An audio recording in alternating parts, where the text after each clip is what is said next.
नमस्कार। साल 2021 को हम अलविदा कहने जा रहे हैं। इस साल में कृषि पर्यावरण के क्षेत्र में ऐसी कई उपलब्धियां रही है जो पूरे राजस्थान के लिए गौरव की बात है। नागौर की एक ऐसी ही शख्सियत है पद्मश्री हिमताराम भामू, जिन्हें इस साल पर्यावरण के क्षेत्र में पद्म पुरस्कार दिया गया है।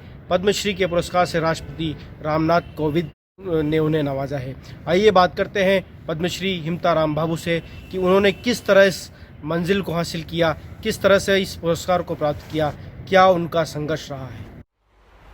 डॉक्टर हिमताराम भामू, समाज सेवा पर्यावरण।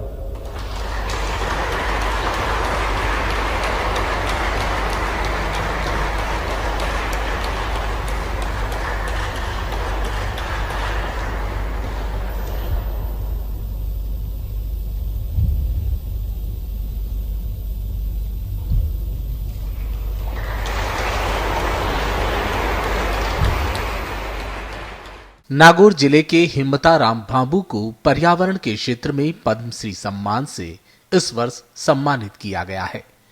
देश के सर्वोच्च पुरस्कारों में शामिल इस सम्मान के पीछे हिमताराम की वर्षों की मेहनत और सेवा है। भामू ने पौधरोपण करते हुए अपने 36 बीघा खेत को जंगल में तब्दील कर दिया। वन्य जीवों के शिकारियों के खिलाफ खुद ने 28 मुकदमे लड़े और पर्यावरण चेतना के लिए 1472 किलोमीटर की पदयात्रा भी की। मात्र 6ठी कक्षा तक पढ़े भामू के जीवन में ऐसे कई अध्याय हैं कि अब लोग उन्हें पर्यावरण के क्षेत्र का विशेषज्ञ मानने लगे हैं।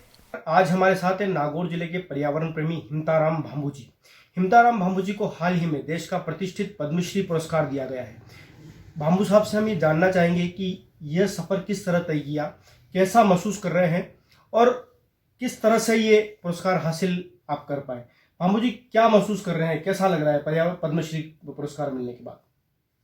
मेरे को सर, आपको बहुत बहुत धन्यवाद। आपको मेरे को सर ये जो पुरस्कार जो मिला है, मिलने के बाद में ऐसा महसूस हो रहा है कि मेरे को लाखों लोग जो पूरे भारत के लोग मेरे को जानने लगे और मेरे को अब जिले के लोग तो बहुत बुला रहे हैं कि यहाँ आओ, हमारे यहाँ आओ, यहाँ आओ। तो इस प्रकार की महत्ता तो बहुत बड़ी है। और जो ये हासिल तो अब आपको क्या बताऊं, मैं तो मेरे जो बहुत लंबी चौड़ी पुरानी कहानी है। मैंने 1975 में ये जो काम शुरू किया, जब एक हाथ से मेरी दादी के हाथ से एक पीपल का पौधा लगाया और उस पौधे को उन्होंने मेरे को प्रेरणा दी कि ये पौधे बड़े करना, इसका पुण्य बहुत है। ये जानवरों को चुगा डालना, मूक पशु पक्षियों को चुगा डालना, मूक जानवरों की सेवा करनी, ये बहुत बड़ा काम है। तब मैंने वो पेड़ लगाया और उस पेड़ को मतलब सेवा की, बड़ा हुआ। आज उसके नीचे 500 आदमी बैठ सकते हैं। मैं हर साल उसका जन्मदिन मनाता हूँ। और अभी जो पुरस्कार मिलने के बाद में ही मैंने तो उस पीपल के सामने ये पुरस्कार को रखा कि भाई ये पीपल देव, ये आपकी कृपा है। यहाँ से ही मैं पद्मश्री तक पहुंचा। तो फिर मेरी दादी की जो एक स्मृति स्थान है, वहाँ मैं गया, उनके ऊपर पुष्प चढ़ाई। तो सर 1975 के लंबी जो संघर्ष था, मेरे कई समस्या खड़ी हुई, बड़े परेशान हुआ, कई की तकलीफें आई, मैं झेलता रहा, परंतु मैंने हिम्मत नहीं हारी। और यहाँ ये मतलब जो पेड़ पौधे लगाना और पर्यावरण को बचाने के लिए काम करता है। भामू साहब, आगे की क्या योजना है? पद्मश्री मिलने के बाद अब आप किस तरह से देखते हैं, आने वाले समय में किस तरह से योगदान दे पाएंगे समाज के लिए? अब सर 70 साल की एज तो हो गई है, पर मेरे को तो अभी कोई मतलब यूं महसूस नहीं हो रहा है। अब मेरे को तो ये पद्मश्री दे दिया, अब तो कुछ और करना पड़ेगा, क्योंकि लेकर के बैठ जाने से तो कुछ नहीं है। कई लोग तो लेकर के बैठ जाते हैं, ऐसे बैठने वाला मैं नहीं हूँ। पुरस्कारों की झड़ी लग गई है, पीछे पुरस्कार कई डाक से ही आ रहे हैं, उनको ही वापिस लौटे तो फिर आगे। तो वैसे क्या है कि वैसे 500 से ज्यादा मेरे को पुरस्कार मिल गए, सब हो गया बिल्कुल ही। खूब लोग बुलाते हैं, खूब। मेरे को इसी फोर्स आ गई है कि ये आज भारत सरकार ने जो मेरे को पद्मश्री दिया है, तो अब तो मेरा लक्ष्य एक है कि पहले तो मैं 1 लाख बच्चों से रूबरू होऊंगा। जो जितने भी जिले में बच्चे हैं, बाहर भी कोई जिलों में बुलाएंगे, वहां जाऊंगा, बच्चों से शेयर करूंगा कि भाई क्या तो पद्मश्री है। लोगों को बेचारों को पता ही नहीं, 50 साल 60 साल में अभी तक पद्मश्री मिला ही नहीं, लोग तो जानते ही नहीं क्या है पद्मश्री। तो लोगों के साथ, बच्चों के साथ शेयर करूंगा। कि मेरी जो मैंने क्या किया, किस तरह से खड़ा हुआ, किस तरह से आगे चलता रहा, क्या किया।